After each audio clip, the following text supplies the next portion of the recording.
நாட்டின் வளர்ச்சிக்கும் சமூகத்தின் முன்னேற்றத்திற்கும் இளைஞர்களின் பங்களிப்பு இன்றியமையாதது. குறிப்பாக மக்களுக்கு நேரடியாக சேவையாற்றும் பொதுச் சேவை துறையில் இளைஞர்களின் பங்களிப்பு மேலும் அதிகரிக்க வேண்டியது அவசியமாகும். அதன் அடிப்படையில் இந்திய இளைஞர்கள் பொதுச் சேவை துறையில் அதிகளவில் இணைந்து நாட்டின் நிர்வாகம் மற்றும் சமூக மேம்பாட்டில் தங்களின் பங்களிப்பை வழங்க வேண்டும் என்று தேசிய ஒருமைப்பாட்டு துணை அமைச்சர் யுனேஸ்வரன் ராமராஜ் வலியுறுத்தி கேட்டுக்கொண்டார். இன்று இமயமோடு என்னோட அலுவலகம் சிறப்பாக இந்த ஜாலினான் மிஸ்ர ப்ரோக்ராம் சிறப்பாக நடைபெற்றது. நிறைய மக்கள் வந்திருந்தாங்க. ஜோர் மற்றும் இல்லாமல் மலாக்கா, கோலாலம்பூர்லேருந்து கூட நிறைய பேர் இன்றைக்கி பொது சேவையில் எப்படி நம்ம வேலை எழுதி போடணும் அப்படின்ற வாய்ப்பை தேடி அதுக்கான விலைக்கோரைகள் மற்றும் எஸ்பிஐலிருந்து நம்மளோட ஒரு முக்கிய நபர் வந்திருந்தாங்க. இஎம்எஸ் சார்ந்த நிறைய அதிகாரிகள் வந்திருந்தாங்க. இன்றைக்கி இது மூலியமாக நிறைய இளைஞர்கள் எப்படி பொது சேவையில் சேரணும், கவர்மெண்ட் வேலைக்கு கிடைக்கணும் அப்படின்றத விலைக்கோரைகள் சிறப்பாக நடைபெற்றது. குறிப்பாக பொது சேவை துறையில் இணைய விரும்பும் இளைஞர்களுக்கு விண்ணப்ப நடைமுறைகள், தகுதிகள், தேர்வுகளுக்கு தயாராகும் முறைகள் மற்றும் நேர்முக தேர்வில் வெற்றி பெறும் வழிமுறைகள் குறித்து நேரடி வழிகாட்டுதல்களை வழங்கும் நோக்கில் இந்நிகழ்ச்சி ஏற்பாடு செய்யப்பட்டதாக சிகாமாட் நாடாளுமன்ற உறுப்பினருமான யுனேஸ்வரன் கூறினார். 2024ஆம் ஆண்டின் நிலவரப்படி 3.7 விழுக்காட்டு இந்தியர்கள், அதாவது 48,190 பேர் மட்டுமே மலேசியாவில் பொதுச் சேவை துறையில் பணியாற்றி வருகின்றனர்.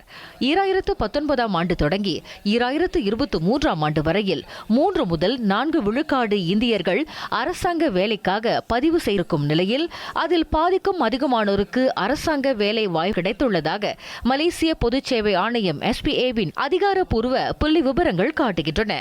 இந்நிலையில் அரசாங்க துறைகளில் விண்ணப்பிக்கும் முறை குறித்து பலரும் அறியாமல் இருக்கும் பட்சத்தில் இத்தகைய சந்திப்பு அவர்களுக்கு விழிப்புணர்வை ஏற்படுத்தும் என்று யுனேஸ்வரன் நம்பிக்கை தெரிவித்தார். இன்று சிகாமாட் ஜமந்தா பல்நோக்கு மண்டபத்தில் நடைபெற்ற புரோகிராம் ஜாலினான் மிஸ்ரா பர்சமா மஷரகட் சிகாமாட் ஜோஹோர் நிகழ்ச்சிக்கு பின்னர் பொதுச் சேவை துறையில் இந்தியர்களின் பிரதிநிதித்துவம் மேலும் அதிகரிக்க வேண்டிய அவசியம் குறித்து செய்தியாளர்களிடம் பேசிய அவர் அவ்வாறு குறிப்பிட்டார். இந்நிகழ்ச்சியின் போது ஏற்பாடு மற்றும் அதன் முக்கிய நோக்கம் குறித்து புத்ராஜயா இந்திய அரசு ஊழியர்கள் சங்கம் இமயத்தின் பொறுப்பாளர் டாக்டர் சதீஷ்குமார் விவரித்தார். புத்ராஜயா இந்திய அரசு பணியாளர்கள் சங்கமும் deputy unity minister and also parliament சகாமட் YB யுனேஸ்வரன் ராமராஜ் அவர்களோட தலைமையில் இந்த நடத்த ப்ரோக்ராம். இவர்கள் அரசாங்க வேலைக்கு எழுதி போடுறாங்க. ஆனால் அவங்களுக்கு கிடைக்க மாட்டேங்குது மட்டும் இல்லாமல் அவங்களுக்கு எப்படி சரியாக அதை செய்கிறது, சரியான விண்ணப்ப முறைகள், அந்த அப்ளிகேஷன் முறைகள், குவாலிஃபிகேஷன் அதெல்லாம் அவங்க சரியாக செஞ்சாங்கன்னா கண்டிப்பாக இந்த அவங்களுக்கு அந்த வேலை வாய்ப்பு கண்டிப்பாக கிடைக்கும். இதனிடையே இக்கருத்தரங்கில் கலந்து கொண்ட இளைஞர்களில் சிலர் தாங்கள் அடைந்த பலன் குறித்து பகிர்ந்து கொண்டனர். இதுக்கு முன்னுக்கு SPA-ல நிறைய ஜாப் அப்ளை பண்ணியிருக்கேன். ஆனால் எதுக்குமே இன்டர்வியூக்கு போனதில்லை.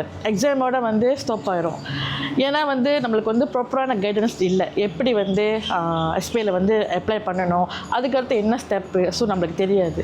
எப்படி SPA-ல நம்ம ட்ரை பண்ணணும், அதுக்கு பிறகு அந்த எக்ஸாம் சிட் பண்ணுறதுக்கு என்னென்ன நம்ம ப்ரிப்பேர் பண்ணணும்னு நிறைய நாலேஜ் கற்றுக்கிட்டோம். இங்கே வந்த காரணம் என்னென்னா, நான் இங்கே கவர்மெண்ட் ஜாப் அப்ளை பண்ணுறதுக்கு தான் நான் வந்தேன். ஸோ நான் இங்கே எனக்கு இங்கே நிறையா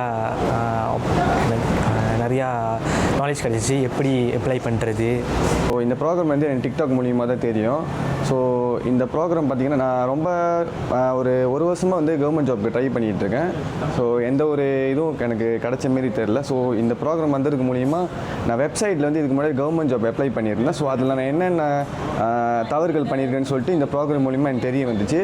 ஸோ இதுக்கப்புறம் நான் வேலைக்கு கவர்மெண்ட் ஜாப்புக்கு அப்ளை பண்ணுறப்ப இந்த ப்ரோக்ராம் மூலிமா கிடச்ச இந்த நாலேஜ் வச்சு நான் டெக்னிக்லாம் யூஸ் பண்ணி அந்தமாரி கவர்மெண்ட் ஜாப்க்கு அப்ளை பண்ணணும்னு நான் நினைக்கிறேன். நான் இங்கே இந்த ஜாலினான் மிஸ்ரோட இதில் நிறைய பெனிஃபிட் நான் கண்டுபிடிச்சேன். அதுலேயும் இந்த SPA-யோட இந்த அட்வான்டேஜ் எல்லாத்தையும் நான் சொல்லி ஒன்று இந்த A to Z எல்லாமே எனக்கு சொல்லி கொடுத்தாங்க. இந்நிகழ்ச்சியில் நாடி, மலேசிய தீயணைப்பு மற்றும் மீட்புத்துறை, சுகாதார அமைச்சு, SPA உள்ளிட்ட பல்வேறு அரசு துறைகளின் தகவல் முகப்புகளும் இடம்பெற்றன.